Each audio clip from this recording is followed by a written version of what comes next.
Hey, math people, coming at you with Chapter 1, Lesson 5 review. Lesson 5, if you can recall, was LCM.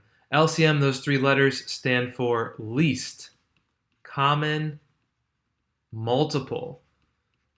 I think the easiest way to get these problems wrong is you're confusing it with GCF.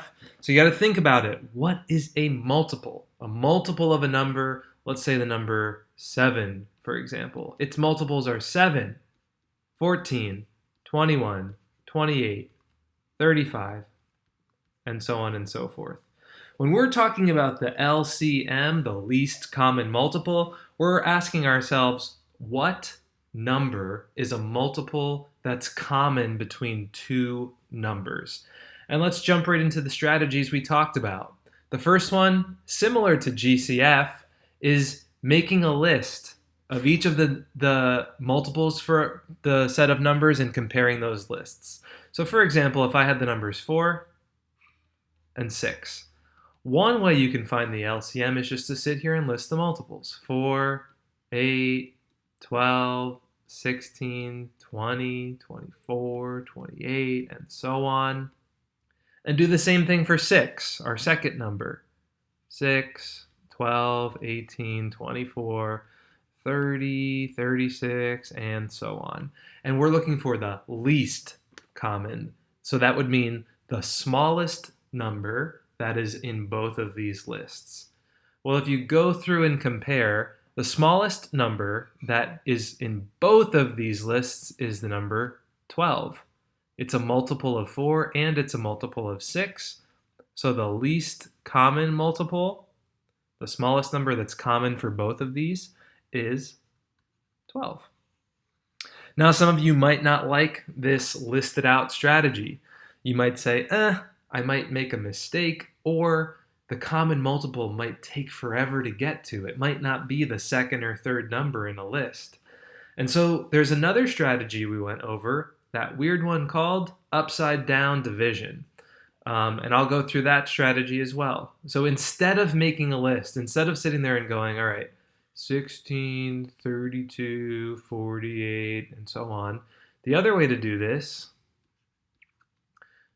set up your upside down division, and you're asking yourself, what can go into both of these numbers? So there's a couple options, and it doesn't matter which option you choose. You'll ultimately get the correct final answer. So you might say, 4 can go into both of these numbers. Or you might say 2 can go into both of these numbers. Either is a fine starting point. I'm going to go with 2. They're both even numbers. 2 can go into both of them. 16 divided by 2 is 8, and 20 divided by 2 is 10. And you're going to keep on dividing out numbers until you can go no further. 8 and 10 can both be divided by 2, so I'm going to 8 divided by 2 is 4, and 10 divided by 2 is 5. And now I'm at a stopping point because 4 and 5 do not have a number that they can both be divided by. They don't have a common factor.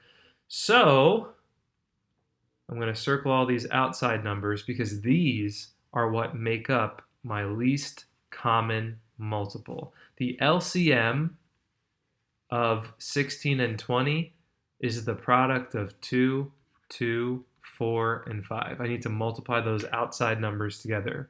A little trick I came up with was if you kind of trace the outside, it makes the letter L for LCM.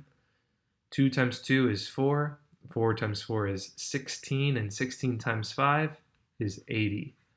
So the least common multiple of 16 and 20 is 80. If you kept listing the multiples up here of 16, you'd find out that one of them is 80, and in 20, you've got 20, 40, 60, 80. So the first time that they have something in common is 80. That's the LCM.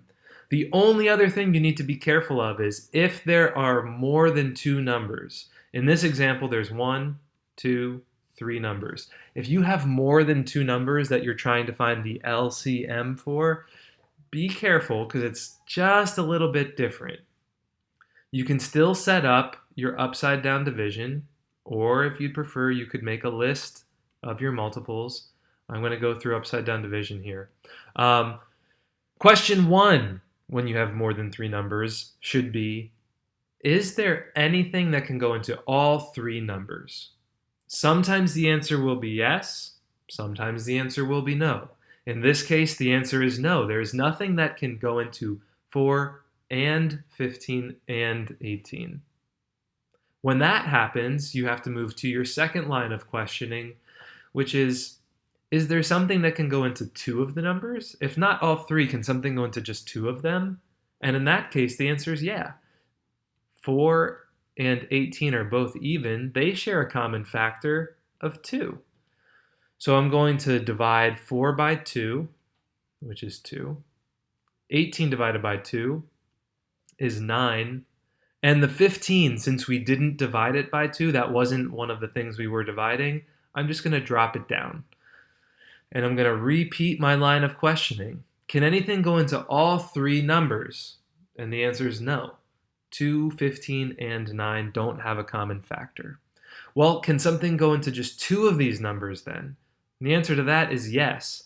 15 and 9 both share a common factor of 3.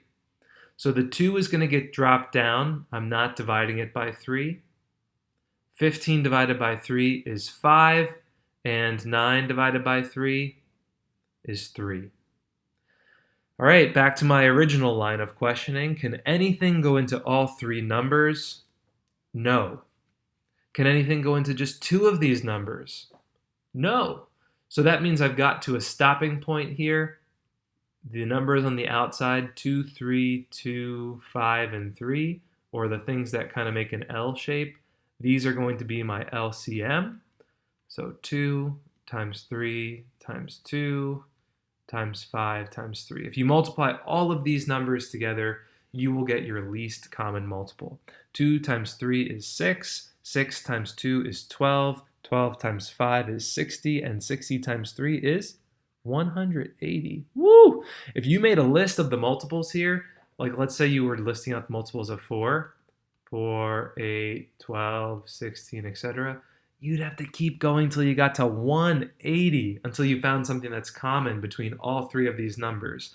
So here's a good example of why the list method is not always the best method. Sometimes you need something else, and the way that I've taught it this year is using upside down division. So I hope this was a useful review video for some of you. If you have further questions, you're going to need to reach out. And otherwise, happy studying!